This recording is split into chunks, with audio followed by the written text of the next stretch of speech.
এই লোভনীয় বাটাটা তৈরি করেছি গাঁটি কচু দিয়ে। না বললে হয়তো বিশ্বাসই করা যাবে না যে এই রকম গাঁটি কচু দিয়ে সুন্দর একটা বাটা তৈরি করা যায়। তবে খেতে কিন্তু হয় অপূর্ব। তরকারিতে অথবা মাছ দিয়ে খেতে খেতে যখনই একটু বোরিং লাগে আমি কিন্তু এই রকমভাবে গাঁটি কচুর বাটাটা তৈরি করে নিই, আর খেতে হয় অপূর্ব। এই রান্নাটা করার ক্ষেত্রে একটা মজাদার বিষয় হলো, একটু রান্নাটা জোগাড় করতে সময় লাগে ঠিকই, তবে রান্না কিন্তু হয়ে যায় একদম চটজলদি। 10 থেকে 15 মিনিটের মধ্যে গোটা রান্নাটা হয়ে যাবে, কিন্তু জোগাড় যন্ত্র করতে একটু সময় লাগে।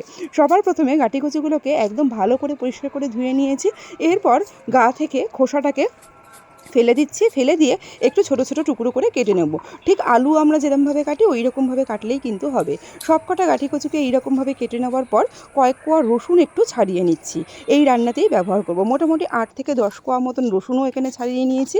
আর গাঁটি কচুটা প্রথমেই তো একটু ধুয়ে নিয়েছিলাম, পরের দিকে গাঁটি কচুটাকে আরেকবার জল দিয়ে একটু ধুয়ে নেব, যাতে গাঁটি কচুর মধ্যে যে হরকানো ভাবটা থাকে বেশ খানিকটা বেরিয়ে যায়। তবে খুব বেশি ধোয়ার কিন্তু একদমই দরকার নেই, জাস্ট একবার ধুয়ে নিলেই যথেষ্ট। এরপর সমস্ত গাঁটি কচুটাকে নিয়ে নিচ্ছি একটা মিক্সিং জারের মধ্যে, আর সেই সাথে যে ছাড়িয়ে রাখা রসুনটা নিয়েছিলাম সেই রসুনটাও দিয়ে দিলাম, আর দিয়ে দিচ্ছি 2টো কাঁচা লঙ্কা। এখানে আমি ঝালটা বিভিন্ন পর্যায়ে ব্যবহার করেছি, তাই প্রথম অবস্থায় খুব বেশি দিচ্ছি না। সম্পূর্ণ মিশ্রণটাকে বের করে নিচ্ছি একটা বাটির মধ্যে। আর এই রান্নার মেন কাজটা কিন্তু কমপ্লিট। আর শুধুমাত্র মশলা বলতে 2 চামচ মতো একটু সর্ষে লাগবে, এটাকে একটু নুন লঙ্কা দিয়ে বেটে নেব।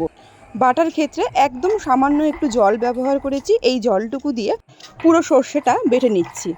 সর্ষে বাটা কমপ্লিট হয়ে গেলে কিন্তু আর সেরকম কাজই নেই। আর রান্নাটা করতে আগেই বলেছি একেবারে কম সময় লাগে, মোটামুটি 10 থেকে 15 মিনিটের মধ্যে এই রান্নাটা কিন্তু একদম সুন্দরভাবে হয়ে যাবে। কড়াইতে এখানে পরিমাণ মতন তেল দিয়ে দিয়েছি। আর আরেকটা কথা, এই রান্নার জন্য একটু বেশি পরিমাণে তেল দরকার লাগে। অল্প একটু কালো জিরে ফোড়ন আর সেই সাথে 2টো শুকনো লঙ্কা একটুখানি ফোড়ঙে দিয়েছি। সেই সাথে যে বেটে রাখা সর্ষেটা ছিল সেটাকেও দিয়ে দিলাম। সামান্য একটু নেড়ে চেড়ে এর মধ্যে আগে থেকে বেটে রাখা যে কচুটা ছিল সেটাকেও দিয়ে দেবো। এই রান্নাটাতে অন্য কোনো আর মশলা দেবার দরকারই পড়ে না, তাই খুব ভালো করে কচুটাকে এই সর্ষে বাটার সাথে একটু ভালো করে আগে মিশিয়ে নেব। মিশিয়ে নিয়ে এর মধ্যে পরিমাণ মতন যে নুন হলুদটা আছে সেটাকেও দিয়ে দেবো। নুন হলুদ আর অল্প একটু চেরা কাঁচা লঙ্কা দিয়ে এই মিশ্রণটাকে আমি একদম ধিমে আঁচে করে এটাকে জাল করে নেব মিনিট 15-র জন্য। একেবারে একদম ধিমে আঁচে করলে এটা মিনিট 15 টাইম লাগবে, আর যদি একটু মিডিয়ামে করতে যাই তাহলে কিন্তু এটা 10 মিনিটের মধ্যেই হয়ে যাবে। তবে মিডিয়াম হিটে করলে অনর্গল একদম নেড়ে যেতে হবে, নইলে কিন্তু নিচ থেকে যদি ধরে যায় তাহলে সেক্ষেত্রে গন্ধটা একটুখানি বাজে চলে আসবে। লো হিটে রান্না করলে একদম মাঝে মধ্যে একটু নেড়ে দিলেই কোনো সমস্যাই হয় না।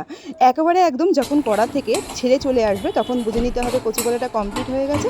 ব্যাস, আর কি, গরম ভাতে এই রকমের কচু বাটা কিন্তু একদম দুর্দান্ত একটা রেসিপি।